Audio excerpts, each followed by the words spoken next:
नमस्कार, good morning, जोहार। झारखंडी Hindi news में आपका स्वागत है। झारखंड की तमाम छोटी बड़ी खबर जानने के लिए चैनल को सब्सक्राइब, वीडियो को लाइक और झारखंड के आप किस जिले से वीडियो को देख रहे हैं या कमेंट में जरूर लिखें। चलिए जानते हैं आज की पहली और बड़ी खबर। 4 महीनों में 30,000 भर्ती, झारखंड सरकार ने खोला नौकरियों का पिटारा, सीएम ने क्या कहा। झारखंड में अगले 3 से 4 महीने में 30,000 अभ्यर्थियों की नियुक्ति होगी। खाली पदों पर विज्ञापन जारी होगा, वहीं जिसकी प्रक्रिया चल रही है उसे पूरा किया जाएगा। इसकी घोषणा मुख्यमंत्री चंपई सोरेन ने की है। वे गुरुवार को रांची के दुर्वा स्थित शहीद मैदान में राज्य स्तरीय नियुक्ति पत्र वितरण समारोह में बोल रहे थे। समारोह में मुख्यमंत्री ने विभिन्न विभागों के 2,454 अभ्यर्थियों को नियुक्ति पत्र सौंपा।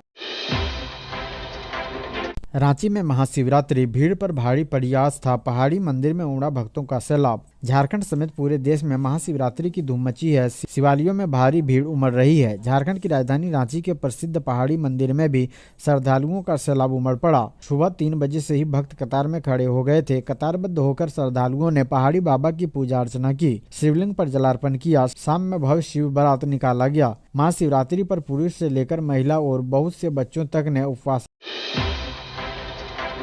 झारखंड में मिनी बाबा धाम में महाशिवरात्रि पर 30,000 भक्तों ने किया भगवान भोलेनाथ का जलाभिषेक। साहिबगंज जिले के बरहेट प्रखंड क्षेत्र में शिवगादी स्थित गजेश्वर नाथ धाम में महाशिवरात्रि पर करीब 30,000 श्रद्धालुओं ने पूजा अर्चना की। मिनी बाबा धाम के नाम से मशहूर इस मंदिर में शिवलिंग पर लोगों ने जलार्पण किया। महाशिवरात्रि के अवसर पर श्रद्धालु सुबह से ही पूजा अर्चना करने पहुंचने लगे थे। पहाड़ी की तलहटी क्या झामुमो के चक्रव्यूह में फंस जाएगी बीजेपी, इन 3 मुद्दों के सहारे दिल्ली पहुंचने का प्लान। झारखंड में हेमंत सोरेन की गिरफ्तारी के बाद सियासत गर्म है। झामुमो अब सॉलिड राजनीति के तहत काम करने में लग गई है। वह भाजपा को चक्रव्यूह में फंसाने के लिए हर सियासी चाल चलने के लिए तैयार है। इसी क्रम में सत्तारूढ़ गठबंधन अपने महत्वपूर्ण मुद्दों को लेकर मुखर होगा। इस संबंध में राष्ट्रपति द्रौपदी मुर्मू को ज्ञापन सौंपने की योजना है। झारखंड मुक्ति मोर्चा के महासचिव विनोद पांडे ने इस संदर्भ में राष्ट्रपति भवन के सचिव को पत्र लिखकर मुलाकात के लिए समय आवंटित करने का आग्रह किया है। विनोद पांडे ने अपने पत्र में उल्लेख किया है कि 50 सदस्यीय प्रतिनिधिमंडल अपने विभिन्न मुद्दों को लेकर राष्ट्रपति से मुलाकात करना चाहता है। इसमें राज्य सरकार के मंत्री, सत्तारूढ़ दलों के सांसद, विधायक और वरीय नेता सम्मिलित होंगे। प्रतिनिधिमंडल राष्ट्रपति से जनगणना में आदिवासियों के लिए सरना धर्म कोड की मान्यता, अनुसूचित जनजाति, अनुसूचित जाति और पिछड़ा वर्ग का आरक्षण प्रतिशत बढ़ाने और 1932 के खतियान पर आधारित आस्थानीयता नीति संबंधी मांग के संदर्भ में राष्ट्रपति को एक ज्ञापन सौंपा। झारखंड में लोकसभा चुनाव लड़ने वालों का टोटा, टेंशन में जेएमएम और कांग्रेस, आरजेडी बेफिक्र।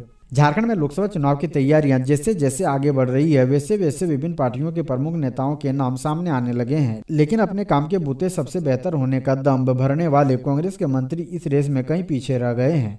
एक भी मंत्री चुनाव लड़ने को तैयार नहीं है। यही कारण है कि विभिन्न लोकसभा क्षेत्रों में प्रत्याशियों की संभावित सूची में मंत्रियों का नाम नहीं दिख रहा है। दूसरी ओर झारखंड मुक्ति मोर्चा के मंत्रियों को पार्टी हाईकमान के निर्देश का इंतजार है। पार्टी के आदेश पर भी चुनाव लड़ेंगे। सत्ताधारी गठबंधन में शामिल राजद के एकमात्र मंत्री को लेकर अटकलें तेज है। वह लोकसभा चुनाव लड़ेंगे और इसके लिए पार्टी का कोई बंधन नहीं होगा। लोकसभा चुनाव में कई प्रांतों से सूचना मिल रही है कि वहां मंत्रियों को पार्टियां मैदान में उतार सकती है।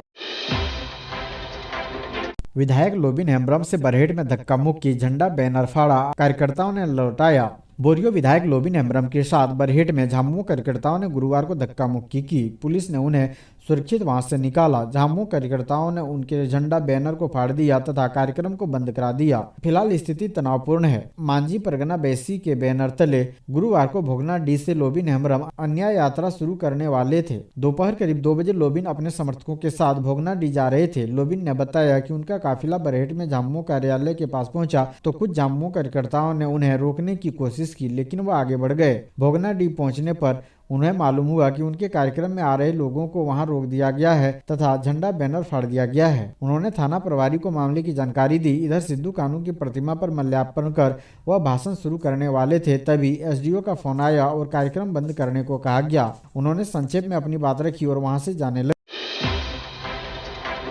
लोकसभा चुनाव में चुस्त हो सुरक्षा, नकदी और शराब पर रहेगी कड़ी निगरानी।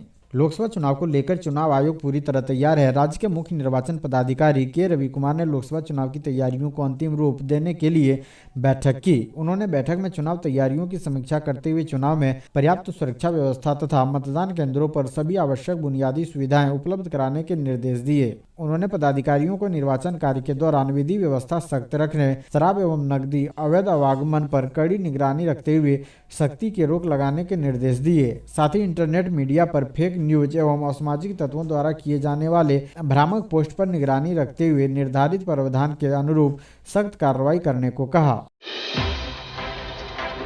झारखंड में डेंटल सर्जन के बाद ओटी असिस्टेंट की नियुक्ति में भी गड़बड़ियां, एनएचएम की नई भर्ती में धांधली उजागर। राष्ट्रीय स्वास्थ्य मिशन यानी एनएचएम झारखंड में निजी एजेंसी से 1219 पदों के लिए पूरी की गई नियुक्ति प्रक्रिया का पेंच सुलझने के बजाय और उलझता ही जा रहा है। जिलों में पदस्थापित 76 डेंटल सर्जनों की नियुक्ति का मामला भी अभी सुलझ भी नहीं सका कि अब ओटी टेक्नीशियन की नियुक्ति में अनियमितता का उजागर हो गया है। स्थिति यह है कि एनएचएम में 1219 पदों पर नियुक्तियों के लिए जेएसआर एजेंसी के माध्यम से 14 नवंबर 2023 को लिखित परीक्षा के बाद 7 दिसंबर को डॉक्यूमेंट वेरिफिकेशन और 26 दिसंबर को अंतिम निर्णय निकाला गया, लेकिन आज तक चयनित ओटी टेक्नीशियन को नियुक्ति पत्र नहीं दिया गया।